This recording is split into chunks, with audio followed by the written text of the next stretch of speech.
भूषण दैवई देही अबिरचत हंस काग किए जेही। जिसे हंस बनना चाहिए उसे इन ब्राह्मणों ने कौवा बना दिया था। विधाता को तक उपहास का पात्र बनना पड़ा था श्रीमान जी प्रताप बहन के उसमें। जो तुम ये दोषारोपण लगा रहे हो, इसलिए मैं हूं धर्मात्मा, मैं हूं महात्मा, मैं हूं समाजवादी। क्योंकि रावण के द्वारा जो भी कार्य किए जाते हैं वो समाज के हित में किए जाते हैं, जिससे कि समाज का कल्याण हो। इसीलिए तो मैं धर्मात्मा हूं। इसलिए मेरा विरोध है कि ये यज्ञकार नहीं होगा, नहीं होगा। ये विध्वंस करूंगा धनुष यज्ञ और श्रोणित की नदी बहा दूंगा। ये दिखा, ये दिखा, ये विकट फंकारों से ये मिथिला में आग लगा दूंगा। आज मैथिली अधिवेशन में ये काल नर्तन होगा, अब नहीं धनुष कर्षण होगा, अब नहीं धनुष कर्षण होगा। इनके द्वारा कहा गया कि मैं धर्मात्मा हूं। धर्मात्मा किसे कहा जाता है? जो धर्म का आचरण करे, धर्म पर चले, धर्म की रक्षा करे। क्या इनके द्वारा धर्म की रक्षा की जा रही है? जय विद होए धर्म निर्मूला। जो धर्म को निर्मूल कर रहा वो धर्मात्मा हो जाएगा, वो पुण्यात्मा हो जाएगा। जय दस धेन द्वेज दुज पावे, नगर गांव पुर आग लगावे, वो धर्मात्मा हो जाएगा। भाई अपने आप को सब कुछ मानना, अपने मियां मिट्ठू बनना ये अच्छी बात नहीं है। आपने कहा कि मैं धर्मात्मा हूं, आप कह सकते हो स्वयं के लिए, लेकिन आचरण आप में धर्म का नहीं है। और आपने कहा कि मैं धनुष का कर्षण नहीं होने दूंगा, तो फिर सुन लीजिए, यदि आप धनुष का कर्षण नहीं होने देंगे तो मैं यहाँ ये खड़े खड़े देखने के लिए नहीं आया हूं। नहीं, हम तुम्हारी आरती करेंगे, नहीं करनी पड़े, धनुष की आरती करेंगे, तुम्हारी आरती करेंगे और राजा जनक आ जाएंगे उनकी भी आरती बिल्कुल करनी पड़े। अरे उनकी आरती और नहीं, अरे जो धनुष तोड़ने आएगा वो तो समय बताएगा, क्योंकि अजगौ था थी नहीं किसी की, ये अजगौ विश्व पपौती है। और जिसने दैत्यों का दलन किया ये उसकी ऐसी फकरौती है कहाँ छुपा वो नर नाहर। जरा निकल करके आए, जरा वो हमको समझे और हम उसको समझे। है कहाँ छुपा वो नर नाहर जिसके कर से कर्षण होगा। इसलिए बोलो बाण, समझा रहा हूं, बदलो विधान, नई बाणों का वर्षण होगा, अब नहीं धनुष कर्षण होगा। तो फिर मेरी बात को भी सुन लीजिए, ये आज धनुष कर्षण होगा, ये बारिश करेगा अब बुरा हाल ऐश्वर रावण बलशाली का, ये रक्त बहेगा ऐश्वर रंग आमन में भरेगा खप्पर काली का। ये जब काटूंगा ये तन तेरा, तब तुझको आपत्ति पड़ेगी, बिलखेगा बूढ़ा बाप तेरा और रोए के तेरी मात मरेगी। ये प्रतिघात पूर्ण अरमानों का आज तेरे हर्षण होगा, आज धनुष कर्षण होगा। अब उस समय सूचक यंत्र हमें विवश कर रहा है, क्योंकि जो एक समय निर्धारित किया था, कभी भविष्य में श्रीमान जी समय यदि मिलेगा तो आज तो हम तुम्हें तुम्हारे ही पैरों से वापस भेज रहे हैं, लेकिन जब भविष्य में मिलोगे और इस स्वरूप के सामने आओगे तो एक बात ध्यान दे लेना, आओगे तो चल करके अपने पैरों से, लेकिन जाओगे लट करके किसी कंधों पर। ये बात विशेष ध्यान दे लेना, क्योंकि ये रावण है और रावण से जिसने भी विरोध किया है वो जीवित नहीं बचा।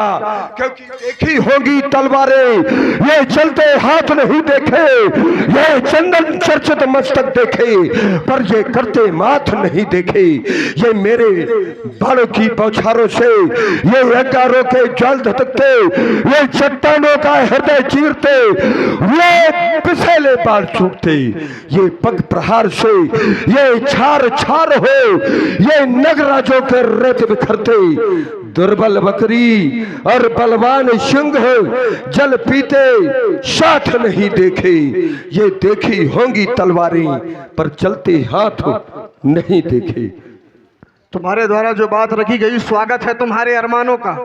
तो फिर यही भूम समय होगी, की- यही भूम होगी। समय की प्रतीक्षा करूंगा।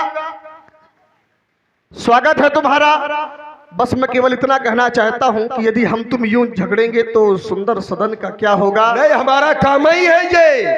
राक्षसों का काम पूजा करना, आरती का करना नहीं है। सुनो, पैरा कारण सबका हुसो, हमने यही सीखा है। मैं समझा हमने आरती करना नहीं सीखा है। हित जो कर हित अनहिता हुसो, जो हमारा हित करे उससे भी लड़ाई लड़ो, और जो अहित करे तो उससे तो लड़ना ही है। मैं समझा रहा हूं, मान जाओ। हमने अपने बाप की नहीं मानी, हम तुम्हारी क्या माने? हाँ, ये तो बात सही है। तो फिर बस बनाने का प्रयास न करो। तुमने जब भाई, हमने जब अपने बाप की नहीं मानी, हम क्या तुम्हारी मानेंगे? मैं इसीलिए कहता हूं कि भविष्य अच्छा नहीं होगा तुम्हारा अगर अपने बाप की नहीं मानी। और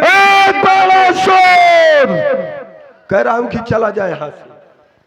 अब जाग जाग, भूत भवन भोलेनाथ के पावन आयुध या तो भाग भाग। एक बार सब मिलकर के बोले शंकर भगवान की जय। मैंने कहा कि या तो जाग जाग, अब भाग भाग।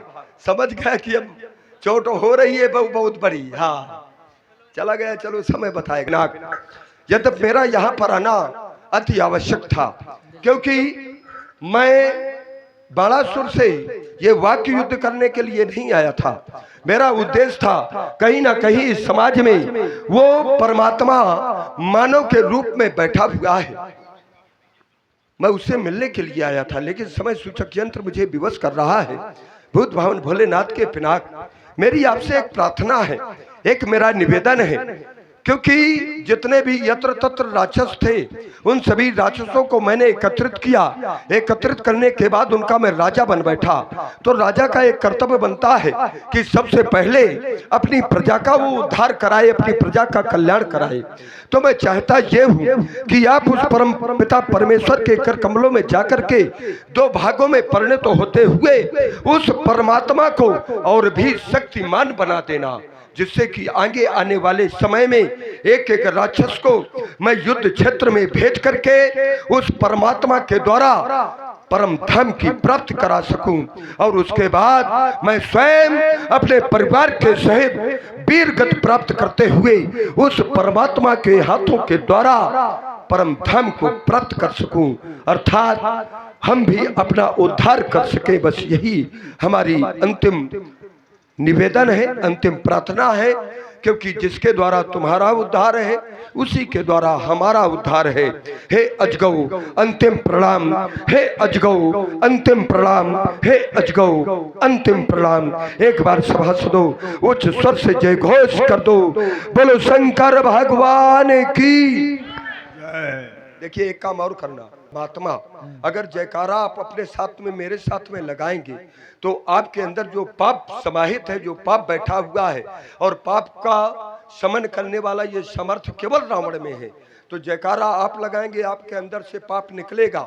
वो जाएगा कहाँ? वो रावण के साथ में जाएगा, क्योंकि रावण में ये सामर्थ्य है कि वो पाप को भी पुण्य में बदल देगा, है कि नहीं? खल मंजात दुजामे शुभ होगी, अब पावही गति जो जाचत जोगी।